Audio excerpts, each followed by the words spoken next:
Hi everyone. Today I am doing a long overdue and frequently requested skate park review of the Major Taylor Skatepark in Indianapolis. This is the OG original skate park built in 1999. So it is coming up on its 23rd birthday, if you can believe that. So this park has been around for a long time. It did have a remodel recently within the last 6-7 years. Hunger skate parks did a few updates to it, not really changing the entire structure of it or anything like that, but just a few minor additions. It also has been heavily painted on and has a lot of murals on it by a couple local artists, really talented people. But you'll see here the skate park has a bit more of kind of an old school flavor to it. It doesn't have a lot of the newer obstacles you'd expect to find at skate parks. It's probably more BMX friendly than it is friendly to skateboarders. The ground is a bit rougher. It's been weathered out and not as smooth as maybe you'd like, but some people really like it, especially transition skaters, so you'll get to see that as well. The skate park is located off of Cold Spring Road and 38th Street. So if you just go a little bit south of where I-70 crosses over, and you actually can see it in the background and hear some of the noise from the highway, you'll find it right away. So if you're into transition skating, you're on the near west side of Indianapolis, or you're into biking, this is definitely the park for you. So come check it out. We're gonna start at the very top of the skate park, where you first enter in the area, and you can see it's a pretty large park overall. But up here at the top, you do have a couple ledges and manual pads. These ledges wrap the entire length around, which is a bit of a head scratcher in terms of the original design, but I'm told it's because the builders didn't want to invest the labor and effort into breaking up this ledge into sections, and instead they just wrapped it around and made one big long one. Nevertheless, you see this manual pad in here. This was actually a new addition where Hunger came in and cut out part of the ledge and added this manual pad. You can see the metal is starting to get pretty worn in and beat up, but this section here is actually fairly new. And as you can see, it's about 12 inches or so tall. And then this other one is, I would guess, maybe about 16 inches. So you got two different heights here. Does give you an option if you're into tech skating. And then over here, where you see the name of the skate park, Major Taylor, you have another ledge that serves as kind of the back part of the largest quarter pipe. Now this ledge here is also 16 inches, but you'll notice it's got round coping set into it. So probably more friendly for bikes than it is for skateboarders. Certainly a bit taller and maybe more than what some people like to skate, but you do have some options here if you're into ledge skating. Now, as we make our way around the skate park, let's check out some of the other parts. So much of the skate park mirrors itself and is somewhat symmetrical, and as is the case with these long Hubbas ledges. So you can see this Hubbas ledge is maybe 16 to 20 feet long, maybe closer to 20 feet, and goes all the way down this bank. And you've got another one on the other side that is absolutely identical. So you do have that if you're into that kind of skating. Does hit you pretty fast, and as you can see, locking in and coming out can be a little bit of an issue, as this part of the metal is kind of raised up higher than the other parts of the skate park. So yeah, this is not necessarily ideal, but that's some of the stuff that you get with an older skate park. As I turn around here, you see the banks You see the quarter pipes. These banks are about 4 feet tall or so. They seem a lot bigger just because they are long. A lot of people use this quarter pipe. Maybe it's more like 4.5 feet. I don't know. A lot of people use this quarter pipe as a fly out. So you do see people just launching out of it as opposed to actually skating it. It is pretty mellow, and I'll show you some of the transition here. Just doesn't have the same degree of steepness as maybe what you typically find with other quarter pipes that height. And then of course you have this main 6-foot quarter pipe that spans this whole width. Maybe it's, I would say that's probably 40 feet across, that I've seen a lot of stuff go down on. If you Google Major Taylor Skatepark, you'll find plenty of videos of people skating this, but that is probably the main feature, transition wise anyway, at the skate park. But you do see over here that symmetry that Major Taylor is well known for, along with the new artwork. So cool stuff. Now we'll go into what I could just describe as more of like a snake run type of setup, with the main like quarter pipe pyramid area. So you do have a spine here on about a 3-foot quarter, is able to be transferred. I realize that there's some space in between it, so if people were building this these days, they would just make those 2 pipes close next to each other as opposed to having that concrete space in it.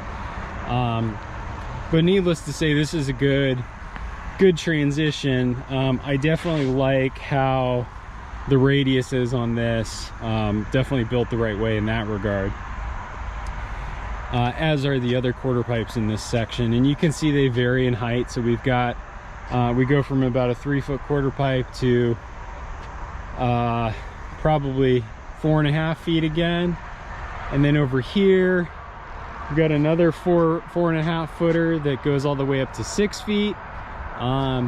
That 6-foot one can transition into a Hubbas, so if you're feeling really crazy, you got that as an option as well. All right, so I'm going to show you really quickly what we're talking about as far as rough pavement is concerned. Like you can see, largely because of the shadows here in the morning, but you can see how rough this is now.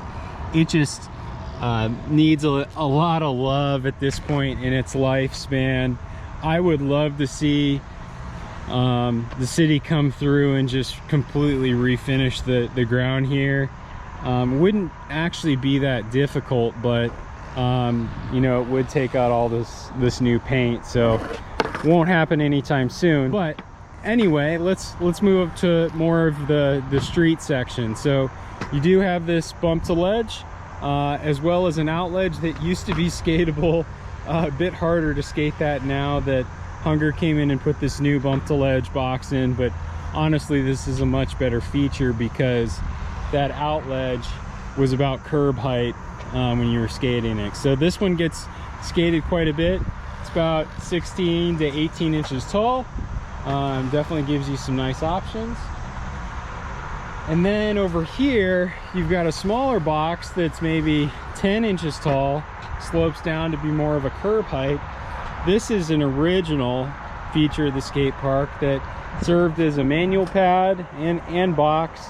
See a lot of people learning on this. And originally it was an out ledge across stairs, but again, some new features that Hunger added within the last 7-8 years. This went from being a 5-stair that was a bit longer with that out ledge across, to now it's a Euro gap with that kind of roll-in ledge. So a little bit more interesting for sure. Definitely adds to the character of the skate park,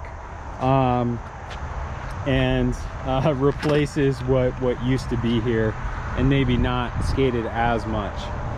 Then over here with the pyramid volcano area, you do have Hubbas ledges again, rounded coping, which is, I will say, a bit weird. I like square coping on Hubbas, but that's how it goes with a park that's probably more BMX centric. Here you can see just how the wear and tear has happened to the park over time. Some chunks missing and not particularly smoothed out, but you know, that's how it goes. The hip has 5 sides to it, or the volcano I should say. Again, another thing that's been skated heavily in a lot of video footage that you'll see. Probably more popular with the BMX riders these days, but this one is maybe 2.5–3 feet tall, so good to learn on. Really will make you a better skater if you can figure it out. And then again, the Hubbas ledges ends up being symmetrical with how this is laid out. Since we're over here on the other side, we'll look at the Flybox. It's Hubbas, as well as the Mission ledge, kind of shaped like a old Southwest, like Taco Bell roof.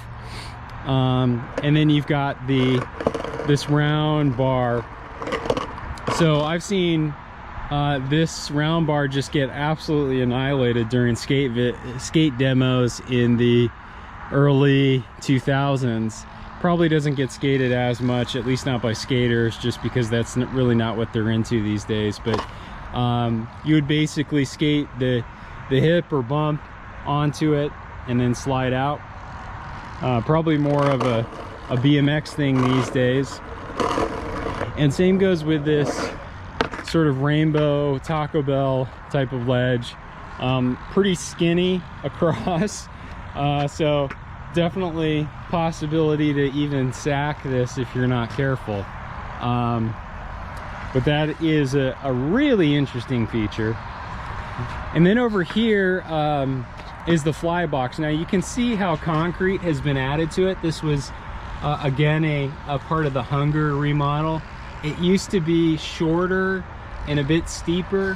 Hunger came in and mellowed it out, which honestly makes it a lot better. And you've got those Hubbas ledges along the side as well. Probably better for younger kids to learn, but at least you can do more of a bump to ledge type of thing with this particular feature of the skate park. So you got that as well. I will say, with that Hubbas ledge, and I'll use my board for comparison's sake, a little bit short for sure. Now this is the biggest quarter in the park. This goes all the way up to about 7.5 feet, or at least 7 feet. But this extension was also a new addition by Hunger, so you can see kind of where they had cut into the quarter pipe and added a new feature. But that definitely makes it a lot more exciting for transition skaters. And then as we go back over to the street section, you're going to see there is really the one down rail in the park with an out ledge, a Hubbas. And this actually used to be a weird square rail back in the day, but now it's a round rail, gets used a lot more, and you've got a nice bump to bar set up for that as well. Really the only addition that was an expansion of the skate park is this section. This little hump and 5-foot quarter in the back was something that Hunger came in and added. I would have loved to have seen more.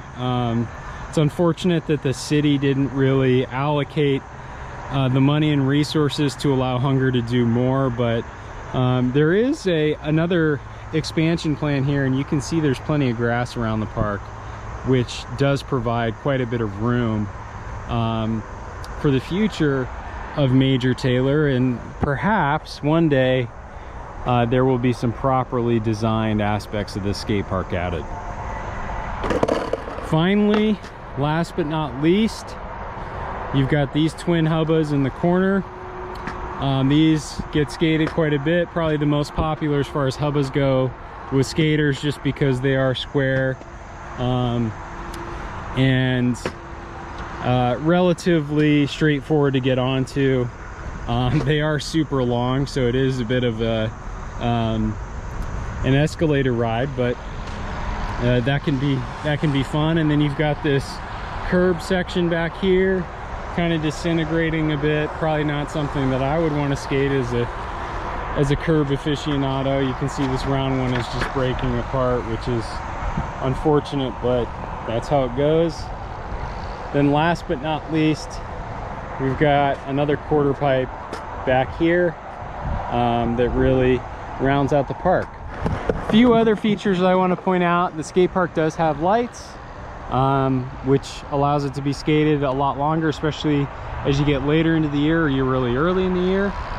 You've got stadium seating throughout the park, so spectators can watch, especially for competitions, contests. And then in the back there, you do have that dirt track as well as the velodrome. So it is more of a bike-centric complex. And with the new Willard Park, which you should also check out my skate park tour of, you don't see as many skateboarders here as you did in the past. But with that said, hope you enjoyed this skate park tour, and be sure to check out some of the other tours that I have on my channel if you so desire. I really appreciate you watching this, and that's it.